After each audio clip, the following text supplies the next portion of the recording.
guys, Lord Nick here, bringing you another League of Legends related video. In this video, it's going to be about the LEC. Specifically, I want to talk to you guys about Fnatic. This is going to be a quick little overview of what the hell's wrong with Fnatic.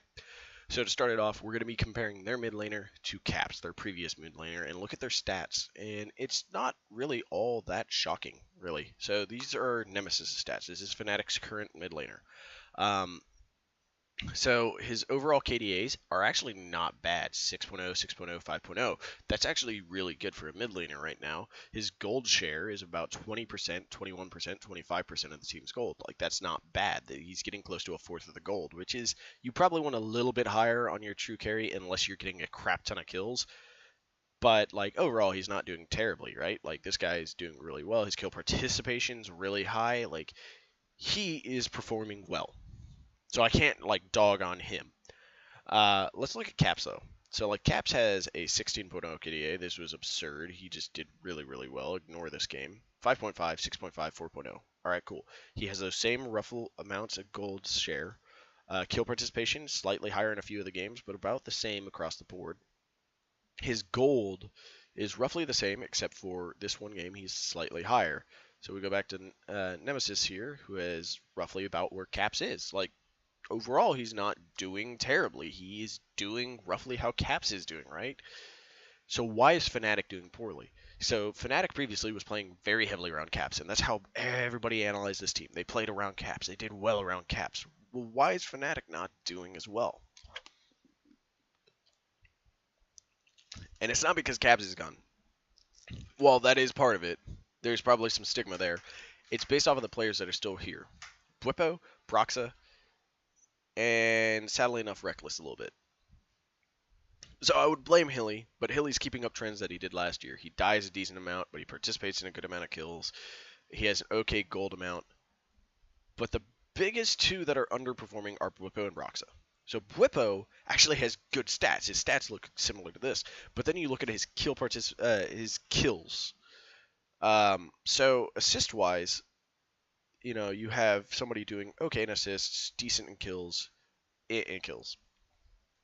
You look at you look at Bwipo, and he has quite a few of the kills, which doesn't sound terrible, except that Bwipo is not playing any type of carry. He's playing usually tanks and bruisers, which he's not even playing like carry-style bruisers like Juggernauts. He played Urgot, which is that Juggernaut, but that wasn't the game that he blew up with kills. He got it on Sion and Poppy that he got his two most kills on. That's bad. You don't want it on that person. You want it on, like, Akali, Cassio, or even what Reckless is playing, or even what Brox has been playing, which is a lot of carry junglers.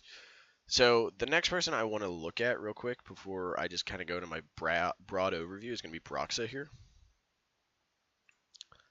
And the reason I want to look at Broxa is because of who he picks. So he's picking Lee Sin, Kha'Zix, Xin, and Nocturne. These are all carry-oriented junglers. Lee Sin game, he got a 4.0 KDA. That's not bad. This is a game they probably should have won, but something happened. They ended up losing this game. This was the closest game that I remember them having, was this game. His Kha'Zix is doing terrible. Xin Zhao, doing terrible. Nocturne, even worse. His gold is way under where it should be. His kill participation is there, kind of, but his deaths are also way up. His kill share, decent amount. It means he's getting some of it. This one he got none of it. Gold share is under 20%. He's not getting even close to a fifth.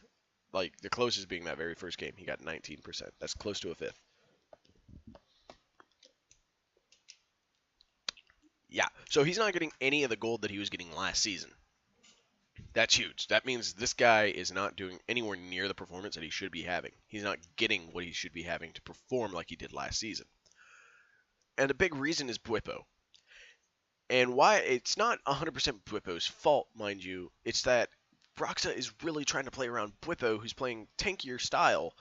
And Bwipo is picking up kills after Broxa dies, so Broxa's not converting what he's going up there for his kills. He's giving it to Bwipo, who's playing a tank, who isn't going to hard carry the game, but Broxa needs the kills to help hard carry the game, and that's not doing well. He's not playing around the mid lane nearly as well as he did with Caps.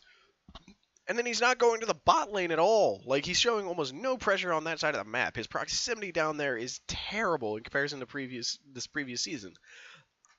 Why? Why is he not playing around Reckless? Why is he not playing around Nemesis the way he's been playing around Caps? Broxa, where are you? This is the player that is causing Fnatic to lose right now. Broxa is a phenomenal player. Don't get me wrong. I think he's one of the best junglers, if not the best jungler in the game. My cat just opened my door behind me, and that creeped me the hell out. Um, but he's not doing anything. This is jungle lack activity, like lack of activity here is Broxa. Like it's not that he's not trying, he's just trying in the wrong places of the map. He's trying to play around Bwipo, he's not playing the same stuff that he played last year when he was playing in the bot lane or in place of Soaz, which is a whole other debate as to why I think they should have never gone with Bwipo. And it wasn't even because he's doing poorly this season. He's not doing terribly, he's just not doing well. But like Soaz is a god. This is a proven top laner. This is the dude that has helped carry Fnatic in so many series and across so many seasons. You let go of him once before because he decided to join Origin with his buddy Xpeke, and they did really well that split. And then later you got him back, and then you let him go again. Like, what is wrong with Fnatic in choosing Bwipo? Why would you choose Bwipo? He had one good year, opposed to Sohas's multiple good years. Sohas is a god top lane. He's going down as probably one of the best top laners ever in the EULCS/LEC. Bwipo is potentially never going to be known as anywhere near that, even though he had one really good year. He's kind of flopping really hard. This is like if you used your draft pick to get the person like, let's see, it's like you use your draft pick for Mike Vick, like in football. You chose Mike Vick, which seemed like a really good pick, but instead of keeping with like somebody who's a proven one, so like let's say they decided to go with Mike Vick on current Pittsburgh. You've had great years with Roethlisberger. He's had a little bit of a slump now. So let me get rid of Roethlisberger completely. Let me pick up Mike Vick. And then Roethlisberger joins another team and kicks your ass all season long and goes to the Super Bowl and you don't. That's how it's going to feel right now when Fnatic finishes, without a win here in next week. Because that's my prediction. They're not going to get a win in the third week. Unless Fnatic somehow magically pulls their heads out their asses and start working as a team and looking at how they need to work to win, they're not going to do it. The biggest problem is that Broxa is not playing like he was playing. He's not playing around his carries. He doesn't trust Nemesis the way that he trusts Caps. He worked all year working with Caps and knew Caps could carry him, so he could work around Caps. He's not working around Reckless because last year he didn't really have to. It wasn't an ADC meta. You didn't work around Reckless. Reckless just did his thing. So Broxa has to change where he's pathing. Like, he used to go to Soaz, he used to go to Caps. He can't go to Soaz because Soaz isn't there, and Bwipo just doesn't work the same as Soaz. And he doesn't trust Nemesis to go enough to Nemesis. So your jungle is a useless position right now. So until he builds that trust towards Nemesis and realizes, hey, Nemesis is a really good player, I need to play around him more, they're going to keep losing. And that's my quick little analytics on it. And, I don't have a lot of things to show you guys here on the screen this time around. I don't have, like, clips showing you, like, look, he's going here. Though I could possibly pull up the clip of him getting killed when he goes to help Bwipo. But, like, that's just basically the story of it. He goes top lane way too much to a player who's not playing carry champions. So you either have to change Bwipo's pool back to his bruiser's carry style so that when he's picking up the kills from Brox's death, they're doing okay, or he needs to start focusing on Nemesis or Reckless. So, like, you have to focus on changing Broxa for Fnatic to win. And it's not meaning changing him out. Youngblood has to work really hard on changing his pathing and who he's focusing his time and effort into to prevent them from continuously losing. Because if he continues the pattern that he's at, sure, eventually Bwipo's going to start carrying this team, possibly. But Reckless is just going to keep getting worse and worse. Each game, Reckless's performance has been slipping more and more because the meta shifted from the last split. Instead of ignoring bot lane like it's its own island in the pros really need to focus on the bot lane more this season. Well, thank you guys again for watching this video. I hope it wasn't too terribly long. I hope you found it a little bit interesting, and hope it kind of answered some of your questions as why Fnatic might be doing terribly.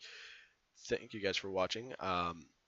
As always, like, subscribe, leave a comment below, and follow me on Twitch if you wish to catch up with me and hang out as I'm playing ranked games or just normal games with whoever. And thank you guys again. Have yourself a wonderful, wonderful day.